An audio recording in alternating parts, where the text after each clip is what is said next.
ఈ కథ వింటే మీకు ఖచ్చితంగా ఏడుపు వచ్చేస్తుంది. ఒక 10 ఏళ్ల పిల్లాడు ఒక శ్మశానానికి వెళ్తాడు.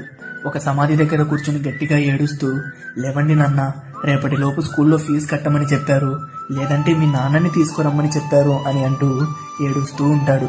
ఇది గమనించిన ఒక పెద్ద మనిషి ఆ పిల్లాడిని దగ్గరగా తీసుకుని స్కూల్కి కావాల్సిన ఫీజు డబ్బుల్ని ఆ పిల్లాడికి ఇస్తూ, ఇదిగో మీ నాన్న నాకు ఇచ్చి పంపించారు అని అంటాడు. అప్పుడు ఆ పిల్లాడు, నేను స్కూల్ ఫీజు కోసం రాలేదు, ప్రతిరోజు నా ఫ్రెండ్స్ని స్కూల్ నుంచి తీసుకుని వెళ్ళడానికి వాళ్ళ అమ్మా నాన్న వస్తుంటారు, కానీ నా కోసం ఎప్పుడు మా నాన్న రాలేదు, అందుకని ప్రతిరోజు ఇక్కడికి వచ్చి ఏదో ఒక విషయం చెప్పి తీసుకుని వెళ్ళాలి అని అనుకుంటాను, కానీ మా నాన్న రావడం లేదు అని ఏడుస్తాడు. ఆ పిల్లాడి అమాయకమైన మాటలు విని ఆ వ్యక్తి కూడా ఏడ్చేస్తాడు. ఈ కథలో ఆ పిల్లాడికి వాళ్ళ నాన్నతో కలిసే అదృష్టం లేదు, కానీ మనలో చాలా మందికి ఉంది. నాన్న లేని వాళ్ళు వాళ్ళ కోసం ప్రార్థించండి, ఉన్నవాళ్ళు మీ నాన్నని జాగ్రత్తగా మరియు ఆనందంగా చూసుకోండి. Happy father's day.